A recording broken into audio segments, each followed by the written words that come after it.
Hey there, my fellow lunatics, and welcome to Dakon's Madhouse. Alright, everyone. Today I want to talk about buff food. It is a vital part of corekeeper.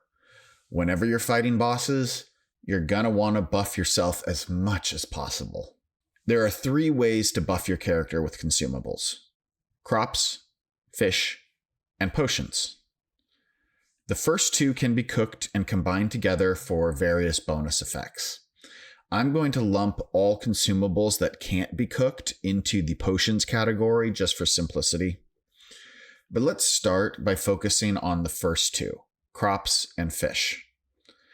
You can cook crops with other crops with fish, or fish with other fish. Combining them gets you a cooked food item that offers both buff options from both combined items. If you have a high enough gardening skill, you can also grow golden crops. These crops produce stronger, rarer foods when cooked. If your cooking skill is high enough, you will also have a chance to get epic quality food items from golden crop foods. If you combine 2 golden crops together, they will buff the overall abilities of the final cooked product by an additional 15%. This is one of the main reasons why many people prefer to combine 2 golden crops together. However, I would argue that combining 2 golden crops together robs you of the ability to get epic buffs with your fish. The only fish that works like golden crops is the Starlight Nautilus. If you combine it with any other food, you can create epic foods and it buffs all of the bonuses by 15%. However, this is a legendary fish and not easy to catch, making it less than ideal. I prefer to combine 1 golden crop with 1 fish whenever possible. The fish provide the strongest and most effective buffs in corekeeper, and frankly, you would be a fool not to take advantage of them, despite how boring fishing is. So let's take a look at my preferred buff food combos. These may not be the best combinations, they're just the ones that I found that worked well for me. So if you have any suggestions on how to tweak any of these foods, please leave a comment and let me know. I'm always looking to improve my food combos. Whenever possible, I try to combine ranged or melee specific foods together. So range damage is combined with range speed, melee damage with life on melee hit, etc. Now, I'm not always able to do this, so you may have some buffs that you don't use. If you're not using ranged or melee, you won't need all of these foods. First, I want to go over the Prewall Foods. These are my favorite food combos for getting the most buffs out of food that you can only get in the first 3 biomes. You'll notice that on all of these foods as I'm describing them, for both the pre-wall foods as well as the post-wall foods, there is a 5% melee attack speed boost for 39 seconds at the bottom of all of them. This is a bug in creative mode. Please just ignore it. You will not see it in the live version. It does not exist there. It is only a creative mode bug. Alright, here are the buff foods for the pre-wall. Now, I know this looks like a lot, but there are a few caveats I want to make. So first of all, we're going to start with the marbled meat and the rock jaw. This is going to get you the rocky meat steak, and you're only going to need this if you are melee, because this provides you with a bonus to damage, but it also provides you with a bonus to melee damage. If you are ranged, you're going to want to use the marbled meat and the devil worm. This is going to get you the devilish meat steak, which still provides you that same damage bonus, but instead will give you a ranged damage bonus instead of a melee damage bonus. We also have the larva meat. And if you happen to have a lot of shiny larva meat, I recommend using the shiny larva meat over the regular larva meat. However, I know that the shiny larva meat is a lot harder to get, so regular larva meat is also perfectly acceptable.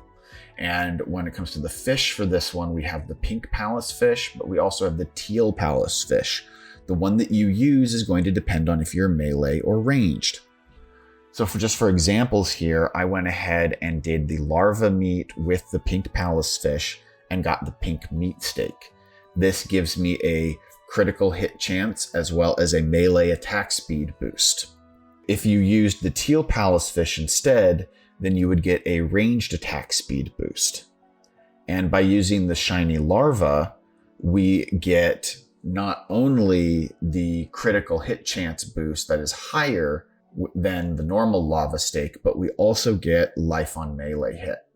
So the life on melee hit isn't that useful if you're using the teal palace fish, but the extra crit damage is. And the life on melee hit is great if you're using the pink palace fish. So now onward to the foods that don't have nearly as much in the way of variety. We've got the heartberry combined with the vampire eel.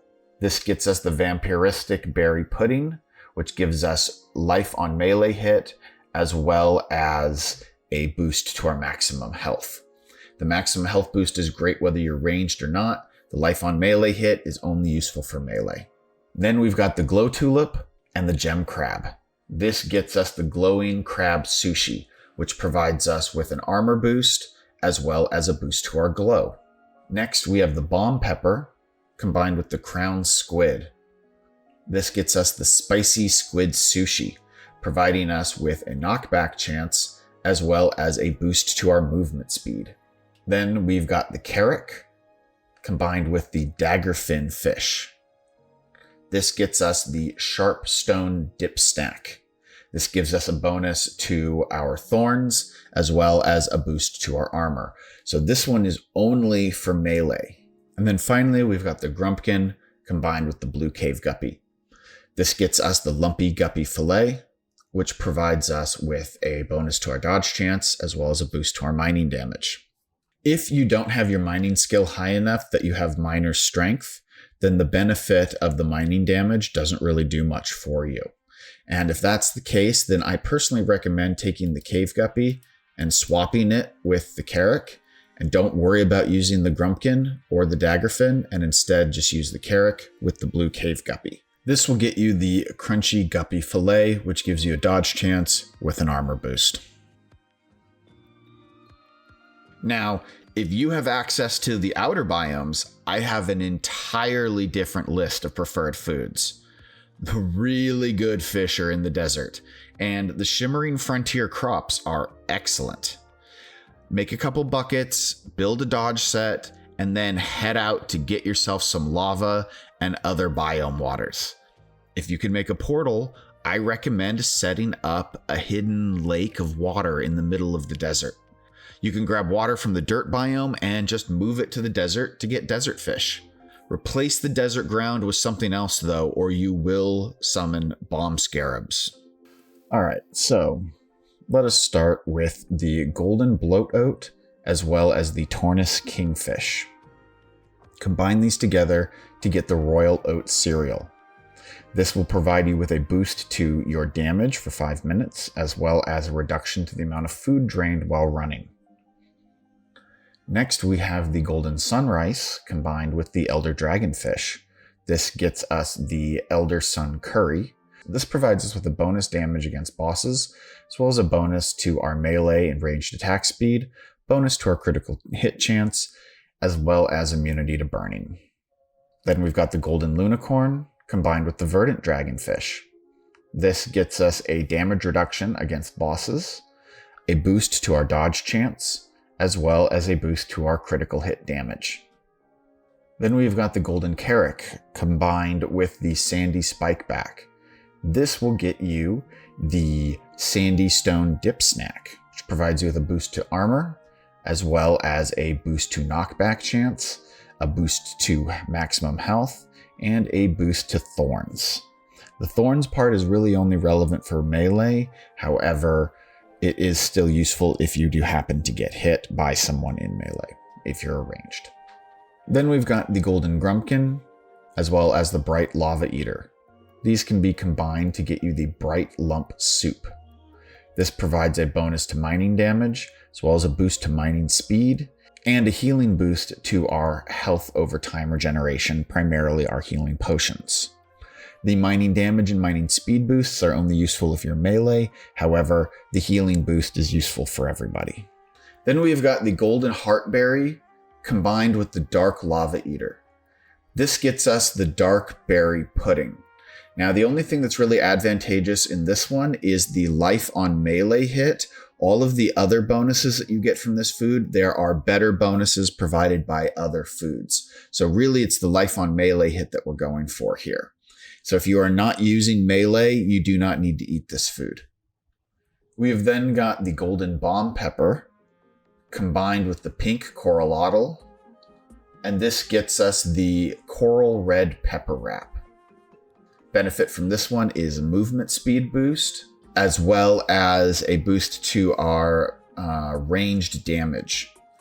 This one is only useful if you were using ranged. So if you are melee, you do not need this one. Instead, if you are melee, you're going to want to take the golden bomb pepper and you're going to want to combine it with the mold shark. This will then get you that same movement speed boost, but instead of a range damage boost, you're going to get a melee damage boost instead. Now, it is also important that you eat these foods in a specific order. For example, the Royal Oat cereal provides 18.2 health every second for 26 seconds. But he's not going to provide that 18.2 health if you eat the dark berry pudding after you eat the Royal Oat cereal, because the dark berry pudding only provides 11.7 health every 26 seconds. So you want to eat the Royal Oat cereal last so that 18.2 health overwrites the 11.7 and not the other way around.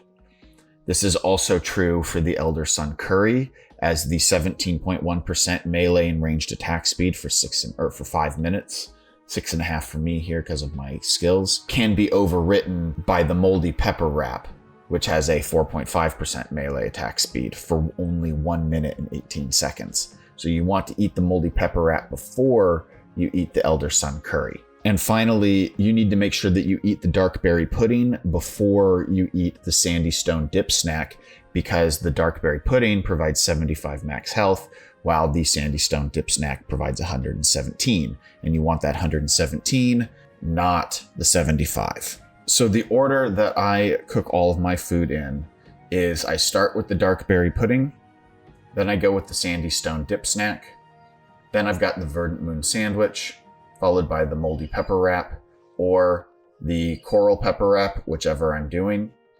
Then I eat the bright lump soup, then the Royal Oat cereal, and finally the Elder Sun curry.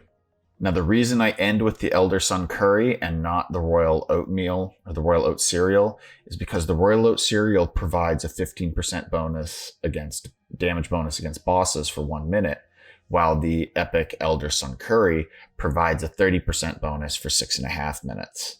So you want to eat the Royal Oat cereal before you eat the Elder Sun curry. Let's talk about potions. Now, I'm including buff foods that cannot be cooked in this list as well, like the foods you get from vending machines.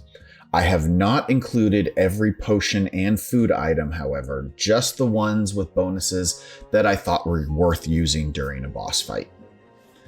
Several of these consumables will stack with your other buff foods, but not all of them. It is important to know which ones so you don't accidentally nerf yourself.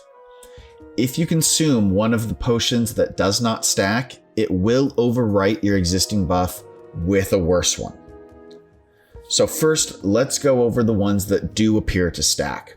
When I drank these potions and had my buff food going, my stats went up. We have got the Enrage potion, we've got the Stone Skin potion, the Keen potion, the Guardian's potion, and the Meadow Milk. Now, we also have foods that did not appear to stack during testing. When I ate these, my buffs actually went down as my existing good buff got overwritten with this buff. And these were the Crystal Water, the Unusual Potion, the Rainbow Kelp, Cave Crunch, the Glazed Heartberry, and the tentacle jerky. So be sure to grab your potions as well before you head into a boss fight, but make sure you only grab the ones that will stack with your buff food. There are a couple consumables that are situationally worthwhile and worth at least mentioning. If you're wearing a Wild Warden set, or you just want to buff your pet in general, which who doesn't, you'll want to cook with the Cosmic Form. Since we aren't using the Golden Glow Tulip, let's go ahead and combine the Golden Glow Tulip with the Cosmic Form, and that gets us the Cosmic Tulip Salad. Big advantage to this is the buff to the damage dealt by your pet for 5 minutes. Then we have the Hot Punch. This provides a boost to melee and ranged attack speed, and it stacks with all the other foods and potions. This drops from the winter event though, which makes it easy to forget about. Then we have got the Green Blisterhead Fish. This fish makes you immune to acid damage and is useful against the Hive Mother. We have got the Yellow Blisterhead Fish. This fish makes you immune to being slowed by slime and is excellent against Glurch or Gorm.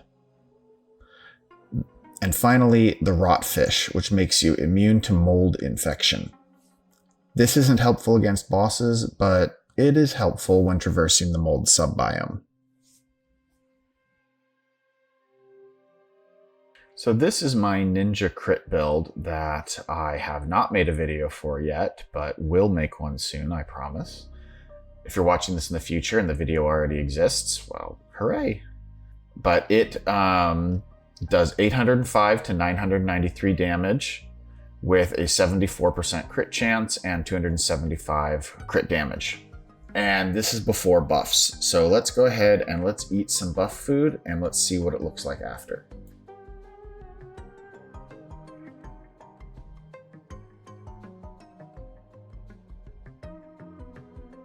So now I have 31.8 life every second, 10 life on melee hit, my armor's gone up, my dodge has gone up, my damage reduction against bosses is basically halved. I'm now doing about 2,000 per hit, almost a 50% melee speed boost, an almost 100% crit chance, and a 337% damage, as well as a knockback and thorns. So these buffs really change the build and really change the game. And I think that just about wraps it up for today's video. I hope you enjoyed yourself, and until next time, stay crazy.